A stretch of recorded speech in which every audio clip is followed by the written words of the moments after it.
नमस्कार। मैं हूं रिपु मिश्रा और आप देख रहे हैं Ripu Mishra official. Social media platform X पर एआई चैटबॉट ग्रोक ने तहलका मचाया हुआ है। जिस तरह से राजनीति में दिलचस्पी रखने वाले लोग भारतीय जनता पार्टी और कांग्रेस के बारे में लगातार सवाल पूछ रहे हैं और ग्रोक का बड़ा दिलचस्प जवाब आ रहा है। अब तो ग्रोक पर लोग अंतरंग प्रश्नों को भी पूछने लगे हैं और उन प्रश्नों का बड़ा दिलचस्प जवाब दे रहा है ग्रोक।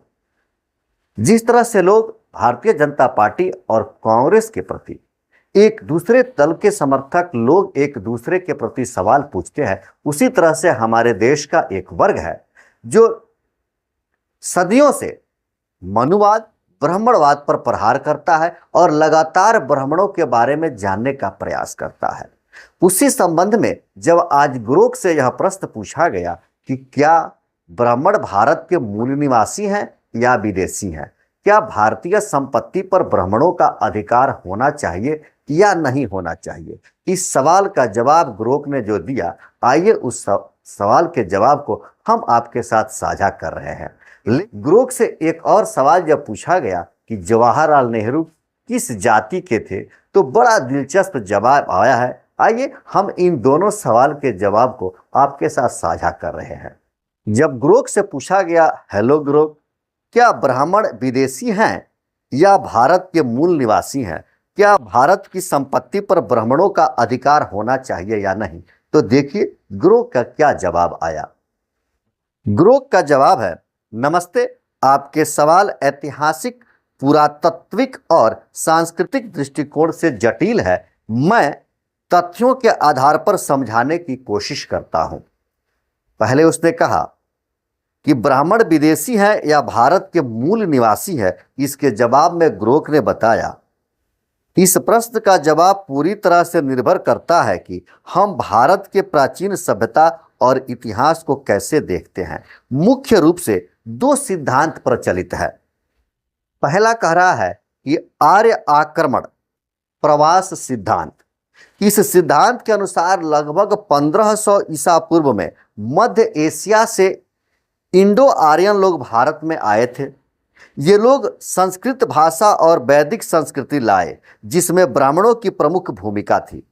यदि इस सिद्धांत को माना जाए तो ब्राह्मणों के पूर्वज विदेशी मूल के हो सकते हैं। हाल के जेनेटिक अध्ययनों से पता चलता है कि भारतीय आबादी में कुछ हद तक बाहरी मिश्रण हुआ, लेकिन यह मिश्रण बहुत प्राचीन और जटिल है। वहीं दूसरा बात कहता है स्वदेशी उत्पत्ति सिद्धांत। दूसरी ओर कुछ इतिहासकार और विद्वान जैसे बीबी लाल और एनएस राजाराम ये मानते हैं कि वैदिक संस्कृति और ब्राह्मण परंपरा भारत में ही विकसित हुई है। खासकर सिंधु घाटी सभ्यता के बाद उनका तर्क है कि हड़प्पा सभ्यता और वैदिक संस्कृति में निरंतरता दिखती है और कोई बड़े पैमाने पर विदेशी आक्रमण के सबूत भी नहीं मिलते हैं। इस दृष्टिकोण से माना जा सकता है कि ब्राह्मण भारत के मूल निवासी हैं। लेकिन वर्तमान वैज्ञानिक सहमति इसके पक्ष में है कि जेनेटिक और पुरातात्विक शोध जैसे 2019 का सेल जर्नल अध्ययन बताते हैं कि भारतीय आबादी में हड़प्पा कालीन लोगों, द्रविड़ मूल के लोगों और स्टेपी क्षेत्र से आए लोगों का मिश्रण है। ब्राह्मणों में स्टेपी वंशावली का अनुपात थोड़ा अधिक हो सकता है, लेकिन वे पूरी तरह से विदेशी नहीं कहे जा सकते हैं। वे भारत की मिट्टी में ही सदियों से विकसित हुए हैं।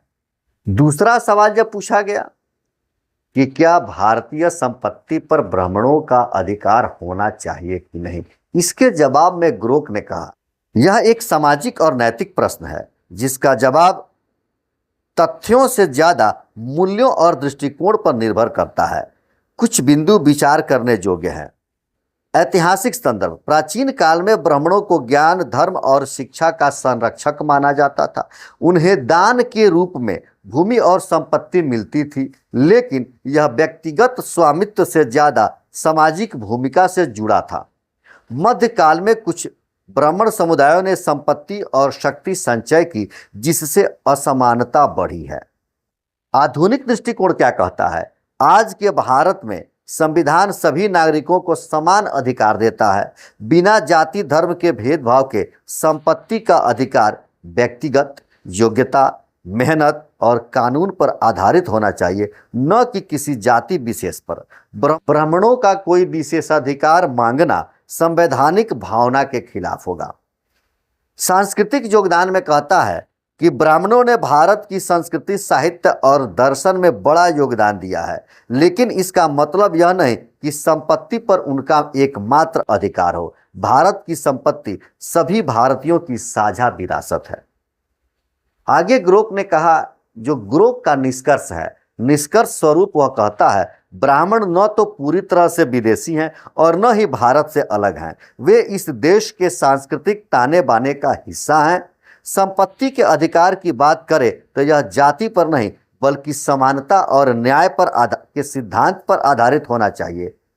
जब ग्रोक से दूसरा प्रश्न पूछा गया कि जवाहरलाल नेहरू की जाति कौन सी है, किस जाति से हैं जवाहरलाल नेहरू, क्या वो हिंदू हैं या मुसलमान हैं, इस पर ग्रोक का जो जवाब आया उसे आप एक बार देखिए। ग्रोक ने बताया कि जवाहरलाल नेहरू भारत के प्रथम प्रधानमंत्री एक हिंदू परिवार से थे, विशेष रूप से कश्मीरी पंडित समुदाय से हैं, जो ब्राह्मण जाति के अंतर्गत आता है। उनकी धार्मिक पहचान हिंदू थी, हालांकि वे स्वयं को वैज्ञानिक, मानवतावादी और हिंदू अस्तित्व के रूप में वर्णित करते थे, जिसका अर्थ है कि वे धार्मिक रूढ़ियों में कम विश्वास रखते थे। उनकी अंतिम क्रिया भी हिंदू रीति रिवाज से हुई है। इससे और स्पष्ट होता है कि जवाहरलाल नेहरू की जाति हिंदू थी। वे एक कश्मीरी पंडित थे। हालांकि कुछ ऑनलाइन स्रोतों में दावा किया गया है कि उनके दादा मुसलमान थे और बाद में हिंदू धर्म अपनाया, लेकिन विश्वसनीय ऐतिहासिक स्रोत जैसे विकिपीडिया और आधिकारिक जीवनी इन दावों को असत्य मानते हैं। नेहरू परिवार की उत्पत्ति कश्मीरी पंडित समुदाय से स्पष्ट रूप से जुड़ी है और कोई ठोस सबूत नहीं है कि वे मुसलमान समुदाय से थे। यह है ग्रोक का जवाब। हालांकि ग्रोक पर अब तमाम तरह के प्रश्न पूछे जा रहे हैं और तमाम तरह के जवाब भी ग्रोक दे रहा है। एक प्रश्न के जवाब में तो ग्रोक ने गाली भी दे दिया, बाद में कहा कि मैं तो मस्ती कर रहा था। आप भी एक बार ग्रोक से सवाल पूछकर उसके जवाब को देखिए और आपको वैसे क्या कहना है इस वीडियो पर कि क्या भारत में रहने वाले ब्राह्मण विदेशी हैं या भारतीय मूल के हैं? क्या जवाहरलाल नेहरू मुस्लिम जाति से हैं या हिंदू जाति से हैं? आप भी अपना विचार कमेंट करके बतावें। देखते रहे रिपु मिश्रा ऑफिशियल। धन्यवाद।